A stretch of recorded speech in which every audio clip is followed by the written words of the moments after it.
I walked into Skyline Loft with Michael at my side, the January air still clinging to my coat. As the double doors shut behind us, the place was warm and bright, all glass and gold fixtures, candles flickering along the long banquet table my family had taken over. I should have felt proud that Sarah wanted a rooftop venue for her birthday. I should have felt included. Instead, the moment I stepped inside, I felt the same familiar tightening in my chest, the same old instinct to shrink my shoulders and make myself small. My mother spotted us first. She lifted a hand, not in welcome but in vague acknowledgement, the way people wave at a passing neighbor they barely recognize.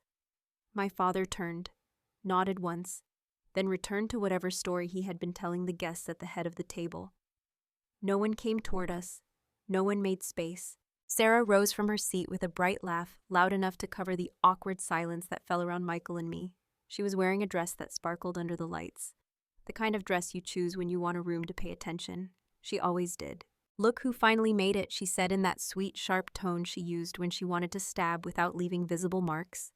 She glanced at Michael and let a slow smile spread across her face. I guess some of us really did marry below our level. The laughter that followed rolled across the table, warm and casual, like it was nothing more than a joke. But I felt Michael's hand stiffen in mine. He didn't pull away, but he also didn't laugh. He just stood there beside me with a stillness that told me he heard every word exactly the way it was meant. I tried to respond, but Sarah had already turned back to her guests. She didn't wait for me to say anything. She never did. "Your seats are over there," she said, and pointed vaguely toward the far end of the table, where two empty chairs sat slightly offset like someone had added them as an afterthought. They weren't even aligned with the rest of the arrangement, and no one had moved their place settings to make room for us. It reminded me of those school days when assigned seats told you everything about where you stood in the hierarchy. We walked toward the chairs. I could feel eyes following us, curious and entertained. Michael stayed close behind me, and for a moment I felt guilty for pulling him into these old family patterns I never learned to escape. When we finally reached the end of the table, he pulled my chair out for me. The gesture was kind, gentle, almost defiant in the middle of so much indifference. "Thank you," I murmured, and he gave a small nod. Far down the table, Sarah was already pouring champagne into flutes and posing for a photo someone snapped with a bright flash. Her voice rang out, talking over others, spinning stories about her work, her followers, her brand. She was always the center of attention, and she always protected that spot fiercely. The rest of the family orbited her like planets around a sun. My mother leaned across two guests to wave Sarah back into her seat, telling her she looked just perfect. My father chimed in with a proud chuckle. Neither of them looked down the table at me or Michael. I reached for my napkin as casually as I could, but my hands shook a little. Michael noticed. He rested his hand briefly on the back of my arm, not saying a word, but it grounded me. He always had that effect, even when the room felt tilted against us. Food started arriving in elegant white plates, carried by servers, moving with practiced ease. People clinked glasses and leaned into conversations. A few guests shot glances in our direction, subtle little looks that said they had registered Sarah's comment and accepted it without a second thought. Maybe they thought I did marry below my level. Maybe they believed everything Sarah said simply because she said it with confidence and charm. I kept my eyes on my plate, pushing a piece of grilled salmon around with my fork, trying not to care. But the moment lodged itself under my skin, the way only old wounds do, layered on top of years of being reminded in small ways that I was not Sarah, would never be Sarah, and therefore would always be treated as slightly less. Michael ate quietly for a few minutes before leaning toward me. "You okay, Em?" he asked softly.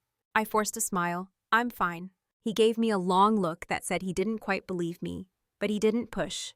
Down the table, Sarah tossed her hair and laughed again, loud enough to catch the attention of the next table over. She always had a way of performing happiness, even when it was at someone else's expense. My mother clapped her hands lightly, as if Sarah's laughter was the soundtrack of her life. My father nodded proudly each time someone complimented Sarah's dress or her success or her incredible taste in venues. I watched all of it from the farthest edge and wondered, not for the first time, what it must feel like to belong so easily.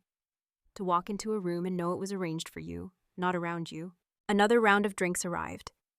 A guest near Sarah lifted his glass and said something I couldn't quite hear, but I caught the words Sarah and outdone yourself. She beamed. As they toasted, she glanced down the table toward us with a sly little grin, like she was checking to make sure I saw her triumph. Michael shifted in his seat. He wasn't angry. He wasn't embarrassed either.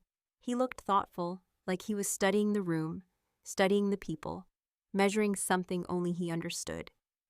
His calmness unsettled me more than his discomfort would have. Sorry about that opening moment, he said quietly. If I made this harder on you. You didn't make anything harder, I said. They did. He nodded and went silent again. The bass of the background music vibrated lightly through the floor, blending with the murmur of voices and clinking glass. The city lights glowed through the tall windows behind us. It should have been a beautiful night, but all I could feel was the tightening in my throat every time someone laughed at a joke I wasn't supposed to hear. As dessert menus were handed out, a few guests stood to go take photos near the corner wall where the skyline was visible. For a brief moment, the table thinned out and the noise softened. It was in that quiet space between conversations that I caught a glimpse of Sarah looking at me again. Her eyes glittered with something that was not joy. It was satisfaction, sharp and deliberate.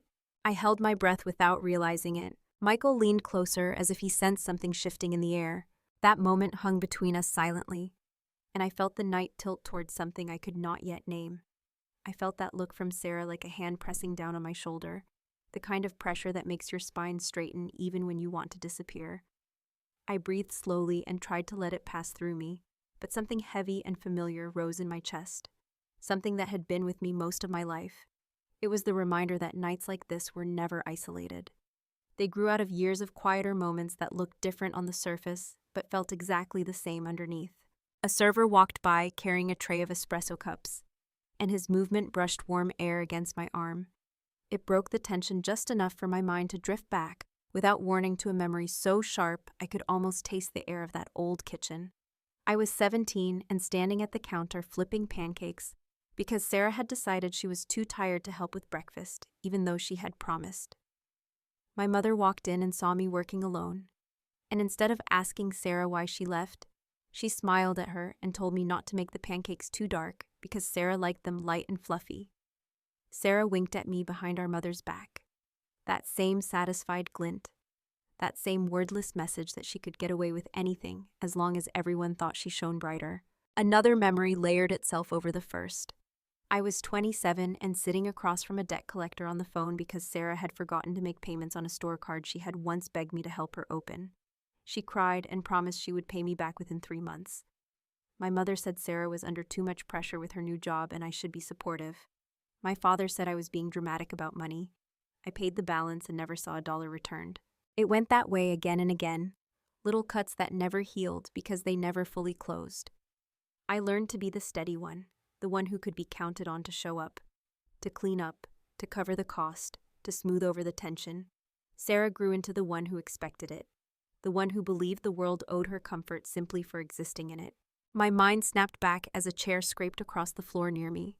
Someone laughed too loudly at the other end of the table. The room felt suddenly too warm and my throat tightened. I reached for my water and took a careful sip while Michael watched me with a quiet concern that almost hurt to see. He touched my arm again, barely a brush, but the gesture made my breath even out. "You do not have to endure this," he whispered under his breath. "I know," I whispered back, though the truth was more complicated. Enduring was something I learned to do long before I realized there were alternatives. Another round of chatter erupted down the table, and I could hear my father bragging about Sarah's recent brand partnership. She is always pushing herself. She is so driven. She was born to lead. The praise floated through the air like incense, sweet and thick and suffocating. I waited for him to mention me, even a small acknowledgement out of politeness, but nothing came. A guest sitting 2 seats away turned to me with a pleasant smile and asked how I knew the family. For a moment, I did not understand the question. Then I realized he assumed I was not part of it at all. I forced a smile and said I was Sarah's sister. His eyebrows lifted in mild surprise, like that piece of information did not quite fit with the picture he had formed. He nodded politely and turned back to his conversation. It was a small moment, but it settled inside me like a stone. Sarah had curated the room so thoroughly that even strangers thought I did not belong. Michael shifted next to me, sensing the change in my breathing. He leaned slightly, his voice soft enough that only I could hear. "You are not invisible, Em. Not to me." His words were like a warm light, but the ache beneath them did not disappear. It was the kind of ache that came from years of being told in ways big and small that I came second even in my own story. Down the table, my mother lifted her glass again. She was telling one of her favorite stories about how Sarah had been accepted to a competitive summer program when she was 15. She described it with the same pride she had used 100 times before. She left out the part where I stayed home to work extra shifts so Sarah could go without the family feeling strained. She had always left that part out. It never fit the narrative they wanted to believe. I felt Michael's eyes still on me. He had heard enough stories over the years to understand the pattern, even if he never experienced it firsthand. He did not speak, but I knew what he was thinking. He was wondering how much longer I would let myself be carved down by these small humiliations. I pressed my palms against my dress to steady myself and lifted my chin. Sometimes the only power you have in a moment is whether you stand a little taller or a little smaller. I tried to choose the first. Sarah rose from her seat again, her laughter trailing behind her like a ribbon as she moved toward the corner to pose for photos. The group she joined was already praising her dress, her makeup, her hair, her everything. It had been that way since we were children. She absorbed attention effortlessly, while I felt like someone who blended into the background wallpaper. When she returned to the table, she leaned down between two guests and began telling them the story of how she started her influencer page. Her version always started with how she had built everything from nothing. But I remembered the early days when she had borrowed money from me to buy some of the equipment she needed. I also remembered how she never mentioned that part out loud. She caught me watching her and gave me a smile that did not reach her eyes. It was the smile she used when she wanted to remind me of my place. I looked away. The room filled again with the layered sounds of silverware and conversation. I felt myself drifting internally, the way you do when you know you are physically present but emotionally somewhere else entirely. Michael reached for his glass, his gaze never fully leaving me. I wondered if he was waiting for me to say something, to draw a line somewhere. But the lines in this family were not drawn. They were carved slowly, grain by grain, year after year. I let myself breathe as deeply as I could without drawing attention. My heart was still steady, but there was a heaviness in my chest that made the lights above me seem dimmer than before. A sudden burst of laughter rose from the center of the table. Sarah was performing again, animated and bright, the star of her own show. My mother clasped her hands together like she was admiring a precious thing she had created. My father smiled proudly as if every compliment directed at Sarah was also directed at him. I watched them all and felt something unfamiliar move inside me. It was not anger exactly. It was not sadness either. It was something sharper. Something that insisted I stop pretending this treatment was normal or harmless. It felt like a small crack forming, thin but undeniable. Michael leaned in once more, his voice barely above a breath. "We can leave if you want." I shook my head gently, not ready to make that choice. Not ready to turn this night into another story they would twist later.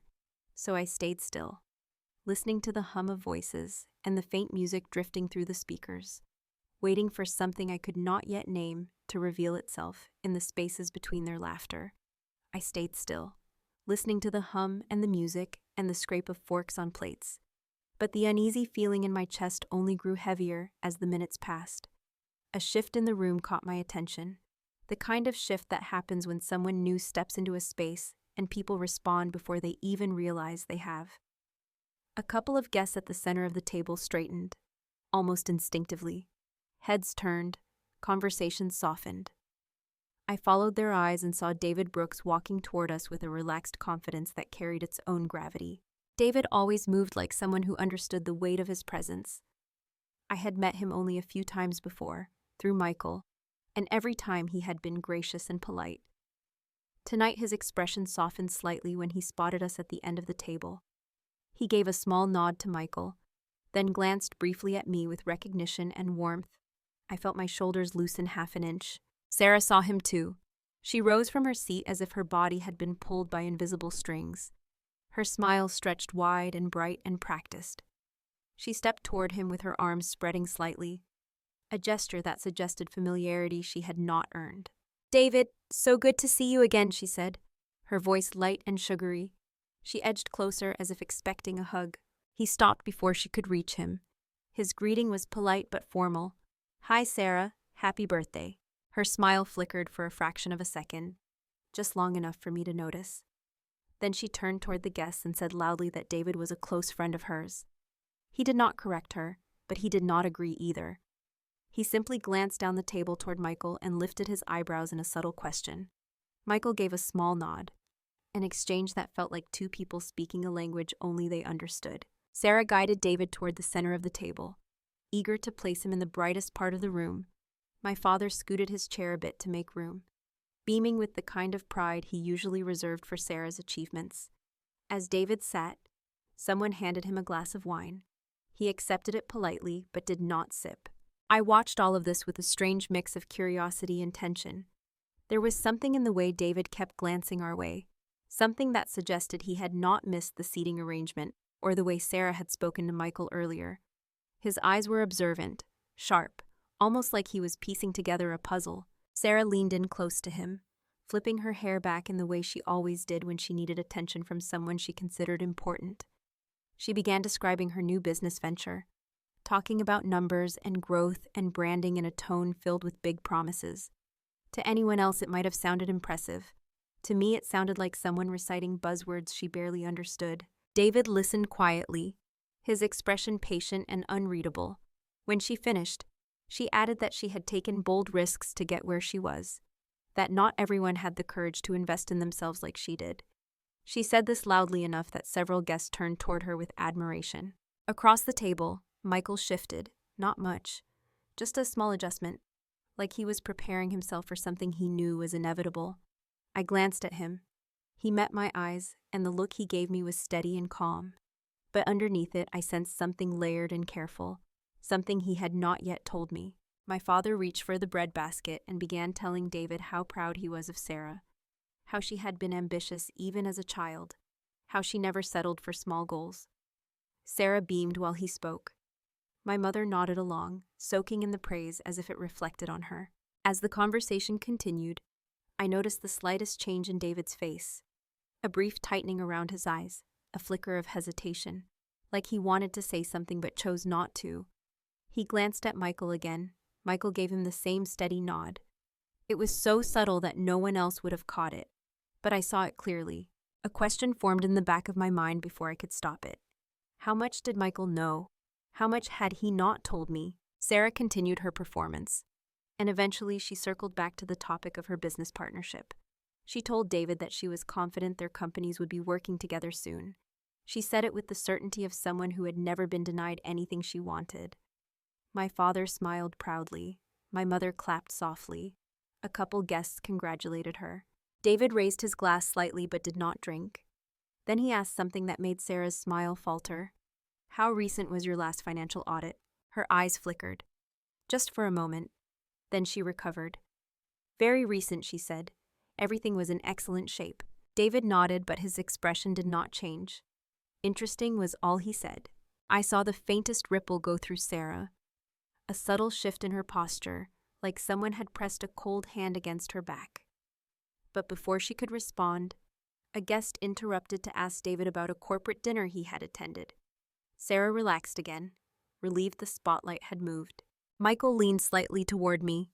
"You doing all right?" he murmured. I nodded, though the truth was more complicated. I was not angry. Not yet. I was watching, observing, feeling the pieces of the night fall into place in a way I did not fully understand. Dinner plates were being cleared now. Servers moved through the room with quiet efficiency. Sarah pulled David aside for a moment, lowering her voice, trying to reclaim whatever ground she felt she had lost. I could not hear what she said, but I saw the impatience in her shoulders and the eagerness in her smile. When she returned to the table, she stopped behind Michael and me. She placed a hand on the back of my chair and leaned in as if she wanted to join a private conversation, though none existed. "I hope you two are enjoying yourselves," she said sweetly. Her tone was friendly. Her eyes were not. Michael lifted his head and looked at her with the same calm he had carried all night. "We are just fine, Sarah." She blinked, surprised that he did not shrink or apologize, or pretend not to notice the digs she had thrown his way. For a brief second, something uncertain passed over her face, like she could not decide if she should push harder or back down. She chose to push. "Just checking," she said lightly. "Not everyone fits comfortably in this kind of crowd." She let the comment linger just long enough for its meaning to land. A few guests looked up, curious. My ears grew warm. Michael kept his expression steady. David, who had been listening from a few seats away, turned slightly toward us. The look he gave Sarah was different now, sharper, more direct. Sarah saw it and straightened quickly, calling across the table that she needed another photo. She stepped away, gathering guests around her like a flock. My father laughed at something she said. My mother dabbed at her lipstick and went to join her. The table turned their attention once again to Sarah, to her voice, her stories, her brightness. I stayed in my seat, feeling the tension in the air shift yet again, like the night was slowly heading toward something none of us could avoid. Michael touched my arm again, gentle, grounding, steady. "There is more going on here than you think," he said quietly. I looked at him, feeling that same small crack from earlier widen just a little more. "What do you mean?" I asked. He hesitated, eyes drifting toward David, then back to Sarah, then finally back to me with a calmness that felt almost unsettling. "Not here," he said softly. Before I could ask again, another burst of laughter rose from the center of the table, pulling Sarah back into the spotlight and pushing the question into the space between Michael and me, unanswered and growing heavier with every passing second. I tried to focus on the laughter rising from the center of the table, but Michael's words settled inside me like a small weight that refused to shift. "Not here." It echoed in my mind while the room carried on as if nothing had stirred beneath the surface. I looked at him again, hoping he might offer even a hint more, but he only gave that same steady, patient expression that somehow made the silence feel heavier. A server approached to refill water glasses, and the motion gave me an excuse to glance away, to steady my breathing. As the server moved on, I reached for my purse on the floor beside my chair and felt my phone vibrate against my fingers. I pulled it out, expecting maybe a message from Amanda, but the caller ID made my stomach tighten. It was Kevin, my attorney. I hesitated before picking up, then leaned slightly away from the table as I answered quietly. "Hi, Kevin." He kept his voice low, professional, but with an edge of caution. "Emily, sorry to bother you tonight. You told me to update you immediately if something new came up." My pulse quickened. "Is everything all right?" "Well," he paused, and I heard papers shifting in the background. "We reviewed your identity authorization files like you asked." Something odd turned up. A knot formed in my chest. Odd how there is a closed store account from 2014 registered under your name but tied to a secondary user. Purchases showed up for about 3 years. It was never paid off properly. The debt was eventually settled in 2019, but not by you. My throat tightened. I knew instantly what it meant. The store card, the one Sarah had talked me into opening with her. She said she needed it to build credit. She said she would handle the payments. She said it was harmless. And she had never told our parents the truth about what happened when she missed several payments, and I had been pressured into paying the balance. That memory hit like cold wind. Kevin cleared his throat softly. "We will need to talk about it in detail later, but I wanted you to be aware. It was officially under your identity. That creates complications." I closed my eyes for a moment and nodded even though he could not see it. "Thank you for calling. I will follow up with you tomorrow." We hung up, and I stared at the dark screen of my phone for a few seconds, trying to steady the swirl of emotions moving inside me. I slid the phone back into my purse and sat still, breathing slowly, while the room around me buzzed with energy I could not have cared less about. Sarah was standing again, laughing into someone's phone camera while she posed near the tall windows. She looked so polished and carefree, so proud of the world she had built around herself. A world where nothing she did had consequences because someone else always absorbed them. I felt Michael's gaze on me. "You look pale. What happened?" "Something with Kevin," I answered softly. "Something from years ago. I will explain later." He nodded just once, but his eyes sharpened with concern. I think he knew this was not the kind of thing that resolved itself quietly. As I tried to shake away the tension, the sound of my mother's voice rose above the conversation. She was telling a story about Sarah mentoring young interns, describing her as a natural-born leader, Her tone was warm and full of pride, and each word stung a little more than it should have. Not because Sarah had not achieved things on her own, but because every story retold in this family reshaped the truth until I was barely in it at all. A familiar ache tugged at me, the ache of being edited out of my own history, of being the helper, the fixer, the background figure who kept everything running, the invisible glue. Sarah floated back to the table at that moment, slipping into her seat with a contented sigh. She took a sip of wine and looked around the room like a hostess surveying her own kingdom. Then her eyes landed on me again. "You doing okay down there?" she asked casually, as if she had not humiliated me and Michael earlier, as if she were the concerned one. I forced a small smile. "Fine." "Good," she replied brightly. "I know these big events can be overwhelming for you." I felt the jab under the surface, but chose not to react. Sarah loved disguising insults as concern. She always had. She turned back to her group before I could respond further, launching into another animated story. Her hands moved dramatically as she spoke, and the people around her leaned in as if she were telling them the most captivating tale. She had always been good at performance. Michael leaned in slightly. "What did Kevin say exactly?" "It was that store card from years ago," I whispered. "The one she convinced me to open. It was documented under my name. It should not be, but it is. And now we have to deal with that." He exhaled slowly, his jaw tightening. "She never told your parents she used your name." "Of course she did not." I stared down at my napkin, twisting the corner slightly between my fingers. It was not even the card itself that hurt. It was the reminder that the same pattern kept repeating. Sarah created the mess, and I cleaned it up. And then she stood taller because of it. As I fought the sting behind my eyes, a server passed by with a tray of small desserts. His movement brought the scent of warm caramel and coffee into the air, breaking the heaviness just enough for me to lift my head. Sarah noticed the server and clapped her hands lightly, calling him over. She took 2 plates for herself with a cheerful laugh about dessert being her weakness. Then she glanced at Michael and me. "I suppose you two can take whatever is left at the end," she said lightly. "Just kidding." It was not a joke, not really. The reaction around her proved it. A couple of guests let out soft chuckles. My mother smiled in that embarrassed way she used when Sarah crossed a line, but she still wanted to keep the mood positive. My father lifted his shoulders, as if choosing not to involve himself. Michael looked at Sarah with a calmness that made me wonder what he was holding back. He did not respond, and somehow that silence spoke louder than anything he might have said. I took a tiny bite of my dessert, though I could barely taste it. My mind kept circling back to Kevin's phone call, to the unearthed account, to the old imbalance I thought I had outgrown but clearly had not.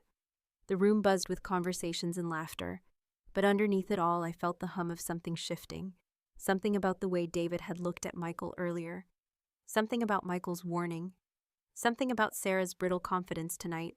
As I sat at the end of the table, hands resting in my lap, I felt all of it beginning to converge in ways I could not fully grasp yet. A thread pulled tight, winding through each moment, connecting the past and the present in a line that felt ready to snap. And when I lifted my eyes, I found Sarah watching me again from across the table, her smile soft but sharp at the edges, as if she sensed something stirring she could not quite identify, but wanted to keep beneath her heel. I held her stare for a moment, then looked down at my hands, letting the noise of the room blur around me. My pulse felt uneven, like my body was reacting to something my mind had not caught up to yet. I tried to steady my breath, but the tension sat too deep. When I finally lifted my eyes again, Sarah had already turned back to her circle, laughing as if nothing in the world could ever shift beneath her feet. Someone at the far end of the table called for a group photo near the wall of windows. Half the guests stood up, scraping chairs, adjusting jackets, smoothing dresses. The room brightened slightly as people gathered near the skyline backdrop. It created a moment of loosened structure, a pocket of space where conversations thinned and the noise softened enough for subtle things to become visible. David stepped away from the crowd and made his way toward Michael with a smooth, purposeful stride. Michael rose halfway from his chair as they met at the side of the table. They shook hands, and I saw the familiar look pass between them again. That quiet recognition that had unsettled me earlier. They spoke in low tones, their heads slightly angled away from the table. I could not hear a word, but I could read their expressions. Michael looked calm but firm, the way he did when he was evaluating a situation, rather than reacting to it. David's face shifted between concern and confirmation, like something he already suspected had just been solidified. My stomach tightened. After a few seconds, David glanced toward the group gathered for photos. Sarah was centered among them, chin tilted, hands on her hips, looking every bit like the star of her own world. She caught David's eye and lifted her hand in a playful, beckoning wave. David did not respond. He turned back to Michael instead.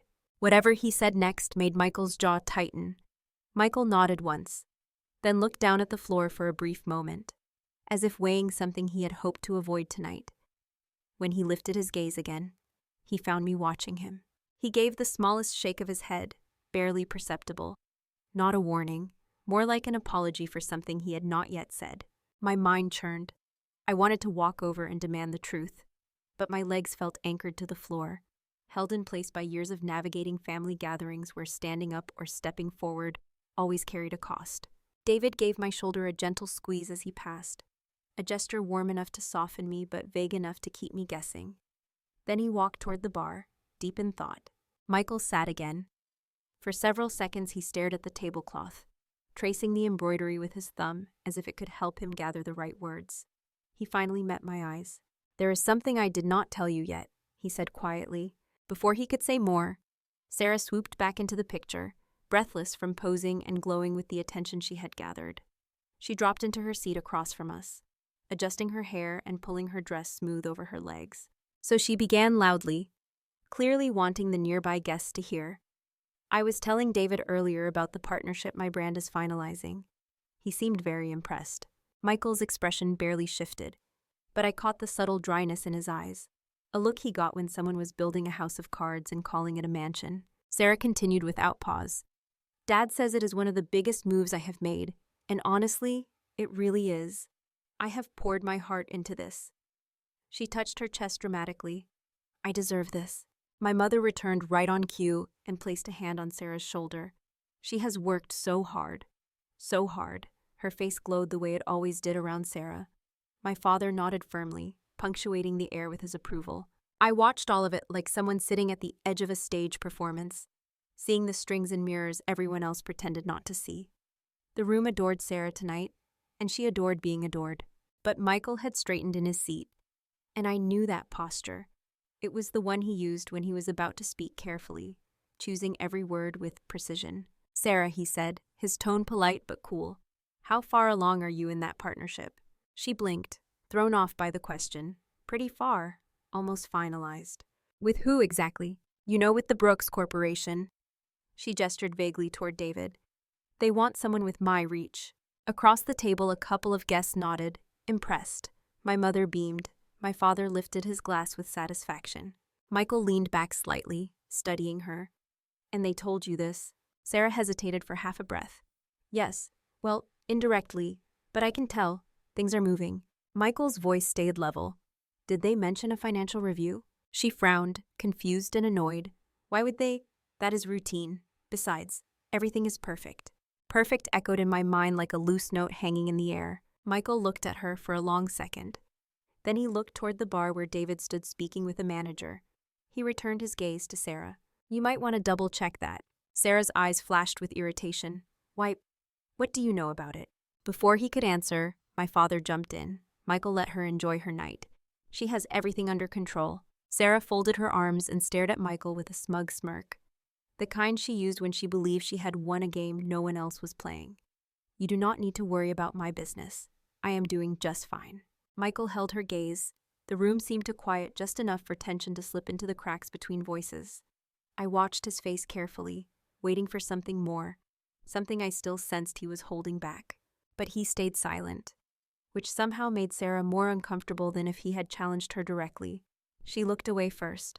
The noise of the table slowly picked up again. People began discussing weekend plans, dessert options, someone's upcoming retirement party. For a moment, I felt the evening settle back into its usual rhythm. Then a low buzz from my phone pulled me out of the lull.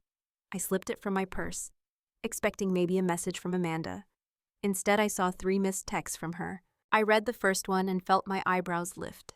David knows something about Sarah's brand. Big red flags. The second one followed.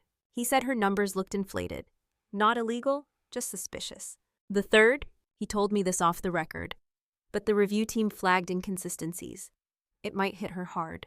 I stared at the screen, the words blurring slightly as everything began aligning in a way that made my pulse thrum. I lifted my eyes and saw David watching Sarah again from the bar, not with admiration, not with interest, with evaluation. Michael saw my expression and leaned in slightly. What is it? I tilted my phone so he could see the messages. He read them quickly, then set the phone down gently in front of me. His face was calm, but behind that calm, I saw something tightening. This is why he came tonight, he murmured. A cold shiver threaded up my spine. Sarah had no idea that the ground beneath her was shifting. She was too busy performing, too busy believing she was untouchable. Michael looked at me again, his voice barely a whisper. Things are going to come out. Emily, just be ready. I took a long breath, feeling the truth of it settle deep in my bones. The room seemed suddenly sharper, the lights brighter, the air cooler. Sarah's laughter rose again near the center of the table, bright and oblivious. She had no idea the night was already beginning to turn. I watched her for a long moment, letting the sound of her laughter settle around the room before I finally looked away.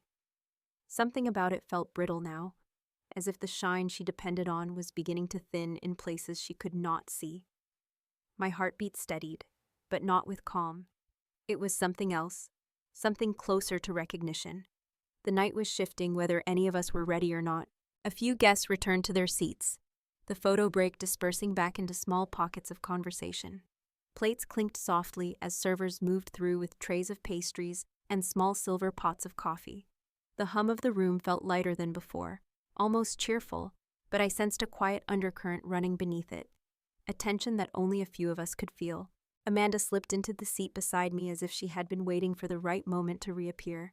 She placed her purse down and exhaled as though she had sprinted from the other side of the room. Her eyes flicked towards Sarah and then back to me. I talked to someone at the bar, she whispered. Someone who knows what is going on with her business. My stomach tightened. I could already guess who she meant. Before I could respond, she leaned closer. They said this deal she is bragging about is shaky, like real shaky. And she has been telling people things that are not exactly true. I swallowed, feeling the words land in the hollow space under my ribs. It was not surprising, not really, but hearing it from someone outside the family made it feel different, more real, more dangerous. Amanda's voice softened. Also, someone told me she has been making comments about your marriage, saying you rushed into it, saying you needed someone to take care of you. My breath caught. The sting was immediate and sharp. It was one thing to know Sarah liked to feel above me, another to hear she was weaponizing my marriage for sport. Michael had been nothing but steady, nothing but patient, nothing but good to me. I forced my voice steady. Who told you that? Amanda hesitated. A friend of hers. Someone who felt bad repeating it. She said Sarah mentioned it at a dinner last month. Tried to make it sound like you married due to fear, not love. I felt the air leave my lungs as if I had been struck low in the chest. I glanced at Michael, who was politely nodding at something a guest beside him was saying, unaware of what I had just learned. My fingers curled against my skirt, grounding myself. I looked back at Amanda. Thank you for telling me. She touched my arm gently. I am so sorry, Em. You do not deserve this.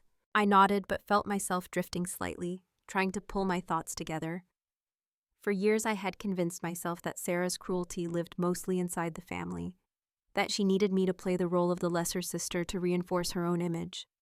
But the idea that she had carried that performance into the outside world, into social circles where my name was presented like a cautionary tale, stirred something deep and cold in me. A server passed behind us, and I shifted slightly to let him through. As I did, my mother appeared on my left side with a bright smile and a plate full of petite fours. Try one, she said, lowering the plate toward me. They are divine. I shook my head gently. I am good, Mom. She held the plate there anyway as if waiting for me to change my mind. When I did not reach for anything, she sighed softly. Emily, do not sulk. This is Sarah's night. Try to be supportive. It will not kill you. Supportive. The word hit harder than any insult could. My jaw tightened. I am not sulking. She gave a small dismissive laugh as if humoring a child. I know you get sensitive at events like this. You have always been that way. Just try not to bring the energy down, okay? bring the energy down, as if my very presence created a shadow she did not permit. Before I could respond, Sarah called out to my mother from across the table, "Mom, come taste this. It is amazing." My mother gave my arm a soft pat, the kind meant to nudge, not comfort, and floated back toward Sarah. I watched her join my sister with a kind of ease I had never been granted. It was not new, but tonight it felt more pointed than before. Amanda let out a quiet breath beside me. I am sorry. That was harsh." I nodded once. "It is fine." But it was not fine, not even close. My father took that moment to step toward us.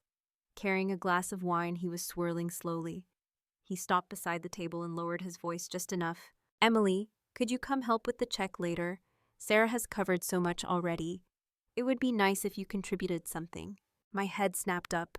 Covered so much. Sarah had done nothing but show up. I looked toward him, unable to hide the disbelief on my face. "Dad, what exactly did she cover?" He frowned slightly as if the answer should have been obvious. "Decorations, upgrades. She put a lot into tonight." I almost laughed, but the sound caught in my throat. I pressed my fingertips into the table instead. "I will see what I can do," I said, because arguing here would only turn into another story where I was the ungrateful one, the dramatic one. He nodded, satisfied, and returned to his seat. The bitter taste in my mouth deepened. Amanda whispered under her breath, "They really think you are their safety net, do they not?" I did not answer. I looked at Sarah instead, who was now retelling a story about a photo shoot she had done in Chicago, embellishing it with details that were clearly intended to impress David. He listened politely but with a guarded expression. Michael watched the scene quietly too, his eyes thoughtful in a way that made me want to reach for him. He leaned slightly toward me. "Do not carry that burden, not tonight." I looked at him, letting the soft weight of his presence steady me, but the ache remained. The ache of being relied on yet dismissed, needed yet ignored, present yet unseen. Sarah's voice rose again, calling attention back to herself while the room circled her. I watched her hands moving as she spoke, graceful and animated. Guests leaned closer, laughing and admiring, and in that moment I understood something that had lived under my skin for years, but only now came into focus. Sarah did not just want attention, she needed it, desperately, and she would do anything to protect the image she believed kept her above everyone else, even if it meant stepping on the people she thought would never push back. The realization settled in me with a strange clarity, almost quiet. I felt myself breathe a little deeper, not out of relief, but out of recognition. The night was unfolding toward something inevitable. I could feel it building the way you feel a storm in your bones before the clouds appear. Each comment, each sideways glance, each lie layered itself into the tension that hummed beneath the table. Sarah did not know yet, but the story she had been telling about herself was beginning to crack. And once the first crack formed, the rest followed whether you planned for them or not. I looked down at my hands again, steadying them against the tablecloth. When I lifted my eyes, I saw Michael watching me with quiet understanding. The storm was coming, and for the first time in years, I did not feel afraid of it. I lifted my eyes and met Michael's steady look, and in that quiet exchange, I felt something settle inside me, a certainty I had not had when we first walked into the room. The storm was coming. I could feel it in the way the conversations wavered around us, in the false brightness of Sarah's laughter, in the quick glances traded between the few people who knew more than they were saying.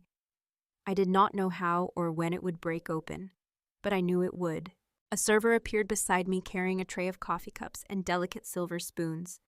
He placed 2 cups near the end of the table and hesitated for a moment, glancing at my place card, then at Michael's, as if unsure whether the seating arrangement made sense. His uncertainty mirrored my own question, the one I had been pushing down all night. How had I ended up here again, at the edge of my own family? Before I could speak to him, a soft but firm voice floated toward our end of the table. It carried a tone that quieted people without being raised. I turned and saw Rachel Brooks approaching, her posture straight, her expression cool, her eyes scanning the table with deliberate awareness. She had the presence of someone who rarely wasted words. She stopped near the center of the table, close to where Sarah stood rearranging a stack of napkins that did not need rearranging. Rachel's expression did not change as she waited for Sarah to look up. When she did, Sarah's face shifted into surprise, then delight. "Rachel, I did not know you were coming tonight." "What a nice surprise." Rachel nodded once. "Happy birthday." She said the words politely but without warmth. Anyone paying attention would feel the temperature drop slightly. Sarah did not notice. She launched into a rambling explanation about the decorations and the menu and her plans for the evening. Rachel listened briefly, then cut gently into the endless flow. "I was hoping to speak with you about your submission packet." The room around us did not react, but something inside me did. Sarah blinked, her smile tightening. "Oh, well, yes, of course. But tonight is not really a business thing. Maybe later." Rachel kept her eyes on her. "It will only take a moment." Sarah hesitated. She tried glancing at my mother for help, but my mother was busy cutting a lemon bar, oblivious. My father was engaged in a conversation 2 seats away. Sarah turned back to Rachel, forcing another bright smile. "What is the issue?" Rachel spoke quietly, but the directness of her tone seemed to sharpen the air. "There are inconsistencies that need clarification. They should be resolved before the next stage." Sarah laughed in a high, breathless way. "Inconsistencies? Oh, I am sure it is nothing." Rachel gave a small nod, her expression unreadable. "We will review everything in detail. I suggest you prepare documentation for the next meeting." Something in Sarah's posture stiffened. Her hands flattened against the tablecloth. Her glance flicked toward David, who stood near the bar speaking with a server. His expression when he looked back at her was neither supportive nor encouraging. It was neutral, assessing, and it made Sarah's smile falter. I felt Michael shift in his seat, not much, but enough that I sensed the tension rising inside him too. Rachel noticed the shift in the room, just the smallest ripple of silence from the people who had overheard enough to know this was not a conversation Sarah wanted having in public. She inclined her head slightly. "Thank you for your time." Before Sarah could answer, the server named Tyler approached our end of the table, holding a black leather folio. He walked more cautiously than servers normally do, his eyes darting toward the center of the table and then toward me. When he reached my chair, he cleared his throat softly. "Ma'am, the check for the evening is ready for review." My stomach tightened. He placed the folio gently on the table in front of me. I stared at it for a second before asking quietly, "Why are you bringing this to me?" Tyler shifted from one foot to the other. He glanced at his notepad. "Your name was listed on the reservation documents. It was added earlier this week." I felt the blood drain from my face. I knew exactly who had added my name. I looked down the table and saw Sarah staring at Tyler with a mixture of irritation and warning, as if urging him silently not to say another word. Before anyone else could react, my mother let out a nervous laugh. "Oh, Emily can handle that. She is always so reliable." My father nodded approvingly. "It is only fair she helps cover things tonight." Sarah put so much into planning. I stared at them both, unable to form a response. The check sat in front of me like a small verdict waiting to be opened. Sarah reached for her wine glass, lifting it with a smile that did not reach her eyes. She tried to redirect the room again, as if the moment could be smoothed over with charm. "You know Emily does not mind. She always helps with these things." The words stung more deeply than they should have. Not because they were new, but because they were old. Too old, like grooves carved into a path I had walked for years without seeing another way forward. I kept my eyes on the folio, though the room pulsed around me. I felt Michael straighten beside me, his hand brushing lightly against my arm, not for comfort but for steadiness. When I looked at him, there was no hesitation in his expression. He had been waiting for this moment to surface. Tyler stood awkwardly, unsure whether to step back or stay. His fingers tightened around the notepad. I sensed he expected a conflict and wanted to avoid being pulled into it. I finally placed my hand on the folio, not opening it yet, just resting my fingertips on the leather. My voice stayed quiet. "Thank you, Tyler. I will take a look." He nodded quickly and stepped back. Relieved but still uneasy, Rachel watched him return toward the bar, her expression tightening slightly as she put the pieces together faster than the others around the table. Sarah kept talking, laughing in short bursts, trying to pull the focus back to her, but the energy had shifted. People sensed it. Conversations slowed, crackled. Heads turned, even the lights seemed to hum differently. I opened the folio. The amount glowed up from the page in neat digital print. $4,200. My breath caught in my throat. It was not that I could not pay it. It was that I should never have been expected to. I felt my face grow warm, not from embarrassment, from something deeper, something heavier, a feeling I had swallowed for years but finally felt rising without a fight. Michael leaned in, his voice barely above a whisper. You do not have to let this happen again. I closed the folio softly and set it on the table. Across from me, Sarah's laughter faltered as she saw my expression. For the first time that night, a flicker of uncertainty crossed her face. Someone farther up the table asked what the check was for, and the question drifted through the room like the first low rumble before a storm. I looked at Sarah, and the silence between us thickened. She opened her mouth, ready to fabricate another effortless excuse. But the night was no longer bending to her story. Not anymore. And in that slow, charged pause, I understood that the storm had found its footing. A breath later, it would break. I could feel it gathering around us. That heavy pause before everything shifts. The quiet just sharp enough to draw every person at the table a little closer to attention. Sarah inhaled like she was about to spin another easy excuse. But before a single word left her mouth, Michael rose from his seat. He did not stand quickly or dramatically. He simply stood with a calmness so steady it drew every wandering eye in the room toward him. His chair slid back with a soft scrape, and even that sound carried weight. I felt my breath catch as he placed one hand gently on the back of my chair, not for show, but for grounding, as if reminding me that I was not alone in this moment. Sarah blinked up at him, unsettled. She had expected me to say something, not him. Michael looked down the table, his gaze landing on my parents, then on the guests, then finally on Sarah. His voice, when he spoke, was even and quiet, but somehow it reached the far corners of the room. I think there is something we should clarify before Emily is pushed into paying for this evening. My mother stiffened. My father frowned sharply. A murmur rippled through the nearby seats. Sarah let out a half laugh that sounded thinner than she meant it to. This is not necessary, she said, waving a hand as if he were being silly. Emily does not mind helping. Michael kept his eyes on her. That is not what this is. Sarah blinked again, her confidence slipping an inch. She sat up straighter, adjusting the front of her dress, trying to regain her footing. Then what is it, she asked, sugary and sharp at the same time. Michael rested his fingertips lightly on the folio in front of me. This reservation was placed under multiple names. One of them was added without Emily's consent. A hush swept the table like a tide pulling back from shore. Sarah gave a small shrug and tried to smile. Well, I figured it made sense. Emily always helps with these things. Mom said it would be fine. My mother flinched at being pulled into it, her eyes darting around as if searching for a gentler version of the truth to cling to. Michael did not give her one. He turned slightly so his voice angled toward the people around us. For years, Emily has covered things in this family, quietly, without acknowledgement. Most of you may not know that. A couple of heads tilted. Someone near the middle frowned slightly, trying to parse what was happening. Sarah laughed, louder this time, pushing the fear down with bravado. Oh, stop, you are making this dramatic. Michael lowered his voice. No, I am making it accurate. Her smile faltered. For the first time since we arrived, she looked unsure of herself. He glanced toward the bar.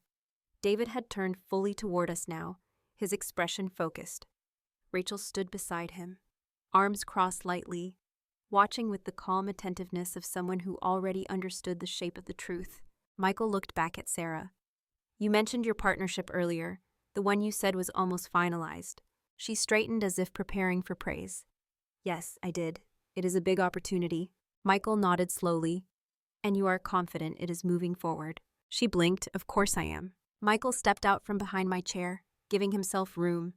His posture was steady, his voice still level. Then you should tell everyone here something important. That partnership is under financial review, a serious review. And based on what I have seen so far, there are discrepancies. The room stilled. The light seemed brighter. My heart thudded once, heavy and low. Sarah's face drained of color. What are you talking about? Michael did not raise his voice. He did not need to. His words were precise and measured. I am part of the audit team that reviews corporate partnerships involving the Brooks Corporation. It is my job to analyze the financials of businesses before any agreements move forward. Someone near the center of the table let out a small gasp. My father's mouth dropped open. My mother shot a desperate look at Sarah as if begging her to fix this. Sarah stared at Michael, frozen in disbelief. "You are not in my audit," her voice cracked. "No," he said calmly. "You are not assigned specifically to me. That would be a conflict of interest. But your data passes through my department, and nothing gets approved without a full review." Sarah shook her head, her hair brushing her shoulders. "You do not know what you are talking about. You are not allowed to be involved in that. That is not how it works." Michael nodded once. "That is exactly how it works." David stepped closer, his presence adding weight to Michael's words. He did not interrupt, but the silence he held spoke volumes. Sarah noticed him and seemed to shrink an inch. Michael looked at the folio again. "And while you have been preparing this deal, you added Emily's name to this reservation so you could shift the cost onto her. That is not just inconsiderate. It is something else entirely." Sarah's breath hitched. Her voice rose a little higher. "It was a misunderstanding. I talked to the restaurant and they said it was fine."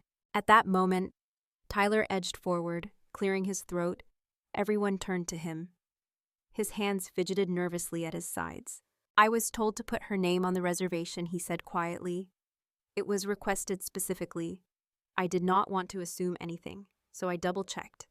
The note said the primary payer would be Emily Parker." My father's eyes widened. My mother covered her mouth. Sarah's lips parted, searching for a lie quick enough to outrun truth.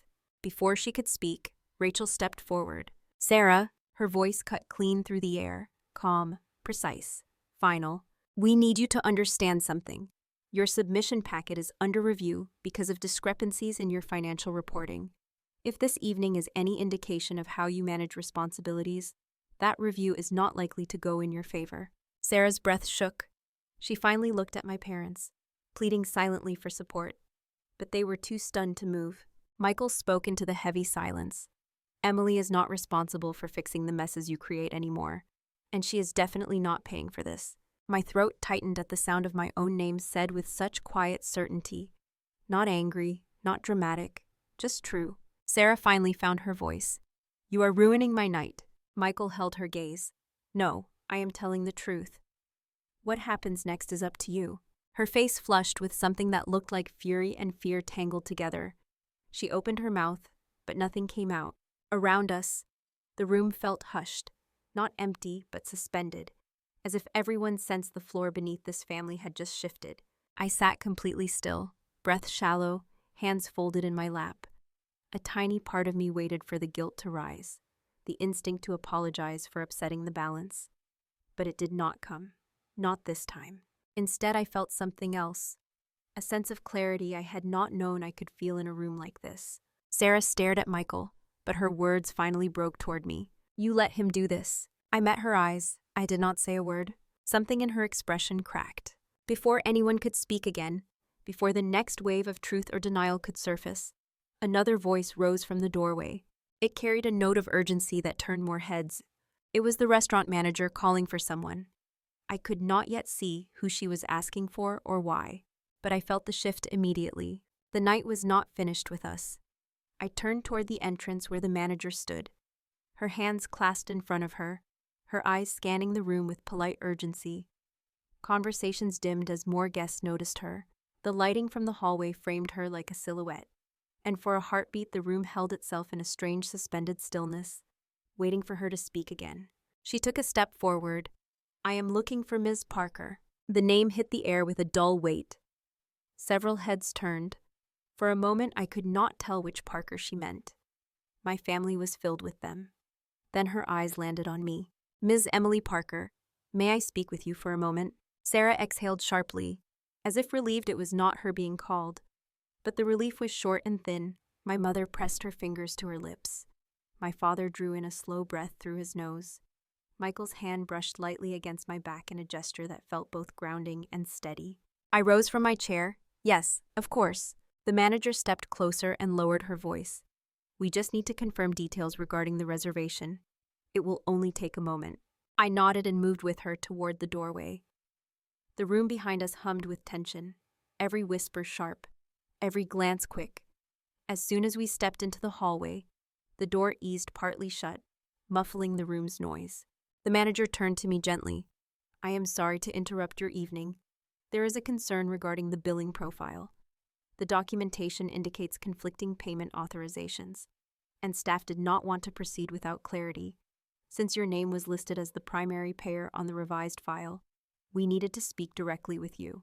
Revised file. That phrasing told me everything I needed to know. I took a slow breath. I understand. But I did not authorize any revisions. Do you have the request on record? She nodded. Yes. And that is what raised concern. The change was submitted verbally by someone claiming to represent you. Our policy requires written confirmation for any payment reassignment. When it did not arrive, our staff noted the inconsistency. A knot formed in my chest, another mess I was expected to clean without being asked. Would you like to confirm the correct authorizer now, she asked. Her professionalism was steady, but her eyes were kind. She knew something was off. Anyone watching the night unfold would. Before I could respond, footsteps moved behind us. Michael stepped into the hallway and offered the manager a polite nod. I apologize for the confusion, he said. There seems to have been a mistake. Emily did not authorize payment or changes to the reservation. If needed, we can provide a written statement. The manager softened slightly. Thank you. We only need confirmation before proceeding. The original payer listed at booking will be contacted instead. I nodded. That sounds appropriate. As she walked back toward the host stand, Michael gently touched my elbow. You do not have to walk back in there alone. I exhaled, my shoulders lowering by half an inch. I am all right. I just need a moment. Take as many as you need. I leaned lightly against the wall, my pulse steadying. But the hallway felt too quiet. The calm a stark contrast to the storm waiting behind the door. After a few breaths, I straightened. Let's go back in. When we returned to the private room, every face turned toward us. The door had not even fully shut before Sarah was already standing, her expression sharpened with panic beneath the polished surface. What was that about? She asked, her voice pitched higher than before. Michael answered before I could. The billing issue has been cleared. They will contact the original payer. My father looked confused. The original payer is Sarah. Sarah's head snapped toward him. Dad, do not say that so loudly. But the damage was done. People heard. People tilted their heads. People connected dots faster than she could erase them. Rachel stepped forward slightly, her arms still folded. She had the posture of someone who had spent years watching people unravel under the weight of their own decisions. Her tone was cool. You altered the reservation to list Emily as the payer. Is that correct? Sarah's lips parted. I did not alter anything. I only asked them to add her name. It was supposed to be a shared cost. My mother moved in quickly. I am sure it was a misunderstanding. Sarah was stressed planning tonight. Rachel did not blink. Stress does not change authorization procedures. My father lifted a hand. We are not discussing this in front of guests. But the guests were already watching, every one of them. And the silence pressed in tightly. Sarah pointed at me suddenly. You could have told them you would help. You always help. Why make this into a scene? Michael stepped between us before I could speak. Not aggressively, but firmly. Emily is not responsible for justifying why she will not pay for a party she did not plan, did not approve, and did not authorize. Sarah's jaw clenched. Do not act like you know how this family works. I know how fairness works, Michael said. And I know how financial accountability works. The word accountability landed like a stone dropped into a still pond. David moved closer, his expression steady, and spoke in a level voice that carried far more weight than volume. Sarah, the review team has already noted irregularities in your financial documentation. This is not the time to add more questions about your judgment. Her eyes widened, panic surfacing again. I have done nothing wrong. Rachel's voice cut in like a blade wrapped in silk. Intent does not erase pattern. Tonight reflects choices that align with concerns we already had. My mother's hand trembled as she reached for her napkin. My father stared at the tablecloth, unable to meet anyone's eyes. Then Tyler, the same nervous server from earlier, approached slowly. His voice was cautious. I am sorry to interrupt, but I wanted to clarify. The request to add Ms. Emily Parker as the primary payer came from Ms. Sarah Parker directly. She insisted it was correct. A sharp breath escaped one of the guests. Someone whispered. Sarah's face flushed deep red, her composure slipping like a cracked veneer. That is not true, she snapped. I never said primary payer. I only said add her to the notes. You misunderstood. Tyler swallowed. The instruction was explicit, and I verified it twice. Sarah's voice rose. You are lying. Michael shook his head. He is not, and yelling at him will not make this go away. Sarah whipped toward my parents. Say something, tell them this is insane. But my mother had gone pale. My father rubbed his forehead with 2 fingers, looking suddenly older than he had an hour ago. Rachel's voice returned to the center of the room. Sarah, the financial inconsistencies will be formally addressed. But this pattern tonight raises a more immediate concern. Responsibility cannot be assigned to others when it becomes inconvenient to carry it yourself. Sarah's breathing quickened. She looked like she wanted to run, but her feet would not move. I stood silent, watching the cracks widen. Then David spoke again, his tone final. Until this is resolved, the partnership review will be paused. Nothing will move forward until your documentation is verified. Item by item. Sarah's voice came out thin and shaking. You cannot pause it. You cannot. David's eyes did not soften. It is already done. The room fell into a silence so still it felt like the whole building was holding its breath. Finally, Sarah looked at me, not with superiority, not with confidence, not even with anger, with something close to desperation. You could help me fix this. My heart pulsed once, slow and steady. Every memory of every quiet sacrifice rose at once. The store card, the debts, the favors, the erasures, the years. I met her eyes with a calm I had never allowed myself to have in front of her. No, Sarah, I cannot. A sharp, breaking sound caught in her throat. The room did not move, neither did I. And in that suspended moment, the weight of everything she had built began to tilt beneath her, one slow, quiet inch at a time. I held her gaze for a long moment, letting the truth settle between us, a truth that had been waiting for years. She opened her mouth again as if she hoped a different answer might appear if she just tried hard enough. But nothing came. Behind her, the room stood frozen, every movement and whisper swallowed by a silence that had its own gravity. My mother finally rose from her seat, her napkin still crushed in her hand. She stepped toward Sarah with a trembling voice. Sarah, honey, let us sit down and talk privately. This is not the place. But her attempt at rescue only made things worse. Sarah pulled away from her touch, her eyes wide and desperate, looking from face to face as if expecting someone to leap up and take her side. Dad, his name cracked in her throat. Say something. My father pressed his palms against the table and let out a long, slow breath. I am not sure what there is to say. It was the first honest thing I had heard him say all night. Maybe the first in years. Sarah's chin shook. So you believe them? You believe I'm some kind of monster? He shook his head. No, but I also cannot argue with what is right in front of us. My mother looked as though someone had blown the air from her lungs. She glanced at me, silently begging me to fix this, to smooth it over, to do what I had always done. I stayed still. Rachel stepped forward again, her tone steady. The restaurant staff has clarified the reservation. Financial accountability lies with the original contracting party. That is a separate matter from the corporate review, but the behavior tonight will be documented as well. Sarah's voice rose a notch. Documented. This is a birthday party. David met her eyes. It is also a reflection of your judgment. And in a partnership context, that matters. The finality in his tone left no space for argument. Sarah's face crumpled for a moment before she caught herself, forcing her mouth into something like a smile, even though her eyes were brimming. Fine, do whatever you want. I do not care. But she did. Every trembling line of her body revealed it. The restaurant manager stepped forward gently then. We have contacted the cardholder on file. There should be no further questions regarding tonight's bill. She did not say Sarah's name. She did not have to. My mother sank a little in her chair. My father looked down at his hands. The room, bustling and noisy just an hour earlier, now felt balanced on the edge of something too fragile to breathe on.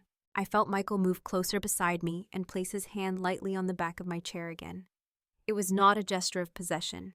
It was a gesture of steadiness, the kind that tells you it is safe to stand your ground even when everyone around you is losing theirs. Then the shift happened. People began to look away from Sarah and toward me, not pitying, not apologetic, something else. Recognition maybe, understanding, the acknowledgement that for years I had been caring more than anyone had noticed or wanted to. One of the guests near the center stood from her chair. She was an older woman, a friend of my father's, someone who had known us since childhood. She looked at me with soft eyes. Emily, I had no idea you were dealing with all this. And for the first time that evening, someone other than Michael spoke to me without dismissing or minimizing the truth. I nodded once. Some things stay hidden until they do not anymore. She held my gaze for a moment before sitting back down, her expression troubled. It was a small thing, but it cracked open something in the room, shifting it subtly but unmistakably. Sarah stepped backward, her heels scraping against the floor. She looked toward the door as if weighing whether she should leave. But leaving would mean facing the hallway, the lobby, the city air, alone. And I knew she had never been good at standing alone. My mother finally reached her again and placed both hands on her shoulders. "Sarah, honey, let's get your things. This night has gotten away from us." Sarah's eyes lifted to mine one last time. I could not read the expression. Anger, betrayal, confusion, all tangled so tightly that none of them stood clear. She whispered the words quietly enough that only I and Michael heard her. "How could you do this to me?" I let the sentence linger before answering softly. "I did not do anything to you. You did this to yourself." The breath she drew in was sharp enough to hear. Then my mother guided her toward the exit, murmuring something meant to soothe. Though nothing tonight could be soothed so easily, my father followed them slowly, each step heavy. Rachel and David approached us then. Rachel spoke first. "I apologize for the disruption tonight. It was not our intention to bring business into a personal gathering, but certain behaviors cannot be ignored." I nodded. "I understand." David added quietly, "I hope this does not cast a shadow on your evening.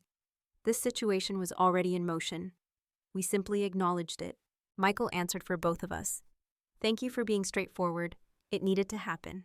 They gave polite goodbyes and began speaking with the manager near the doorway. Guests started gathering their coats.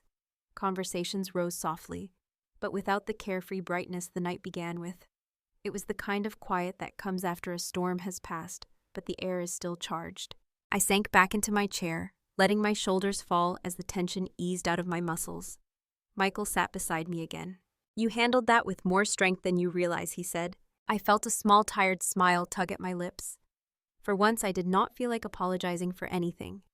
I felt like breathing. We waited until the room had mostly emptied before standing. The city lights blinked against the windows, warming the dimming space. Michael helped me with my coat, and we stepped into the hallway. The night air outside the restaurant was cool and steady. I felt it fill my lungs. It felt like the kind of air you breathe when something heavy has finally lifted, even if the weight of it still lingers in your memory. Michael reached for my hand as we walked toward the elevator. "What happens next is up to you," he said gently. "You do not have to keep carrying all of this. You deserve peace, Emily." I felt the truth of that settle deep inside me. I knew there would be fallout, phone calls, messages, explanations demanded, but I also knew I would no longer shrink myself to ease anyone else's discomfort. People reveal themselves eventually, my therapist once told me.